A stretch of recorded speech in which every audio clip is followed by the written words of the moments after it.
घर पे ब्रेड बनाने से बहुत लोग डरते हैं and for good reason. It's time consuming, बहुत वेरिएबल्स होते हैं and you probably think it's not worth the effort. But today I'm going to show you how to make the easiest bread in the world. All you need is flour, water, yeast and a complete absence of a social life. So let's put on our best apron and get to work. जो हम bread बना रहे हैं उसका नाम Focaccia है. This is an Italian bread. It's the easiest no fuss bread you can make and it's perfect for beginners. एक plastic bowl में add your dry ingredients and mix them. Because we're slow fermenting this, we don't need to add sugar to feed the yeast. मैं यहाँ पे instant yeast use कर रहा हूँ. Yeast के बारे में be a little careful. Check the expiry date if you're using packaged yeast and don't use yeast जो आपने पहले से खोली हो. इसके बाद you need to add your water. Water का temperature lukewarm होना चाहिए.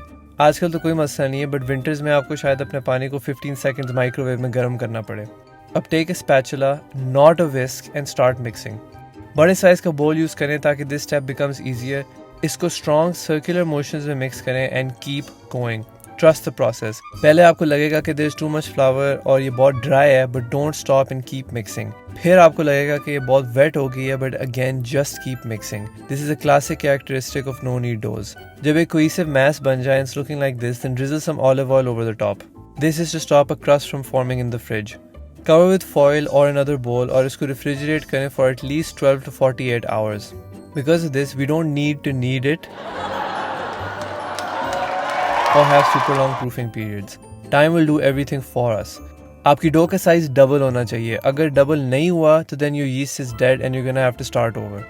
Take out your dough if everything went good. ये मैंने कल रात की डाली हुई थी अंदर. अपनी उंगलियों से ये शेप बनाए and outside of the dough को रिलीज करें जिस तरह मैं यहाँ पे कर रहा हूँ. थोड़ा सा ऑलिव ऑयल डालें ऊपर से और उसको स्ट्रेच और फोल्ड करें. ये नीडिंग नहीं है, we're just relaxing the gluten थोड़ा सा. इसके बाद take your baking pan of choice and prepare it for your dough. मैं यहाँ पे बेकिंग पेपर यूज़ करता हूँ to stop it from sticking. Traditional recipes में दे जस्ट यूज़ ऑयल. अपने पैन को अच्छी तरह ऑयल करें ताकि बेकिंग पेपर उस पर स्टिक करे सही तरह. अपने बेकिंग वेसल के डबल साइज़ का पेपर लें एंड क्रम्पल इट अप.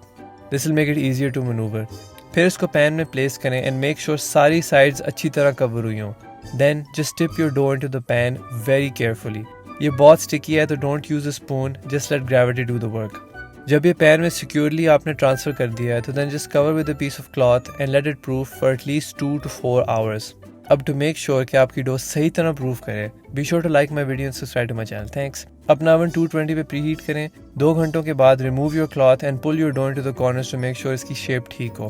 फिर कम्स माई फेवरेट पार्ट. अपनी उंगलियों से इसका बेड़ा गर्क करने की कोशिश करें. You kids can help with this. इसको अग्रेसिवली पोक करें अपनी फिंगर से ताकि एयर बबल्स बने as you can see here. Then drizzle over some olive oil and finish with some salt and oregano. आप इस पे ऑलिव्स भी डाल सकते हैं but I am just keeping it simple for this video. Then put this guy in the oven for 20 to 22 minutes और until the crust is nice and golden brown. By the way, make sure कि आप अपना oven at least 30 minute के लिए preheat करें before baking, वरना temperature सही reach नहीं होता.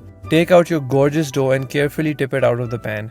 एक वुडन बोर्ड पे इसको रेस्ट करने दें for at least 20 minutes. Guys, don't even think about cutting it before this time. जब ब्रेड कूल हो गई है तो just take your bread knife and cut a nice thick slice and marvel at how incredible this thing smells and tastes. अब इसकी storage की कुछ चीज़ें. Don't refrigerate this please. इसको स्टोर करने का बेस्ट तरीका is to wrap it in a cloth or foil and place it in a turned off microwave or oven. ये तकरीबन 3 से 4 दिन सॉफ्ट रहेगी और उसके बाद ये बहुत सख्त हो जाएगी. After that you can just make breadcrumbs with it. इसका टेस्ट बहुत मज़े का है but you know I can't just leave you with a simple bread. So here are 2 delicious things you can make with this. पहली is cheesy garlic bread. Cut off a nice thick slice of bread और इसको pan में सेर करें कुछ मक्खन के साथ. जब इसका कलर गोल्डन ब्राउन हो जाए तो spread a roasted garlic clove और 2 ऑन द सरफेस. मैंने पिछली वीडियो में आपको रोस्टेड गार्लिक बनाना बताया था. अगर आपने वो वीडियो नहीं देखी तो प्लीज़ देख लो यार, क्या हो गया.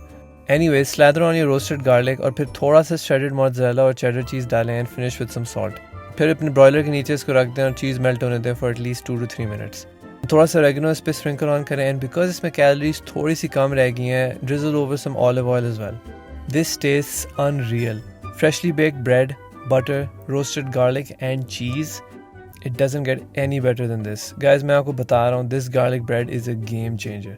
दूसरी चीज़ जो आप फोकाचा के साथ बना सकते हैं is an Italian sandwich. For this, I recommend you use a wider baking vessel ताकि आपकी bread flatter बने, like this guy I made. Take off the sides and keep them for breadcrumbs or a snack. अपनी loaf में से एक बड़ा square piece काटें and then cut it right through the middle. दोनों slices को pan में बटर के साथ थोड़ा सा sear करें. Generously cream cheese लगाएं इसकी एक साइड पर. Remember guys, calories are just a figment of your imagination. फिर उसी साइड पे start layering your bologna slices. I'm just using K&N's के.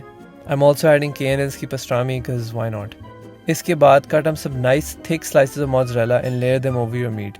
थोड़ा सा इस पे salt और oregano डालें और उसको अपने broiler के नीचे रखें for 5 minutes or until the cheese is nice and melted. अब please relax करें and don't freak out over the next step. Finish with a nice drizzle of honey over the cheese. Guys, ये बहुत insanely good combo है. इसको please try करें before you dismiss it. I promise मैं पागल नहीं हूँ. दूसरे स्लाइस पर भी क्रीम चीज़ लगाएं, place the top on and you're left with an incredibly salty, sweet, rich sandwich. आपकी family literally shock हो जाएगी at how good this thing tastes, and honey on sandwiches is a game changer. And even though you might be a colossal failure in life, you're a failure in life that can make a pretty good sandwich now.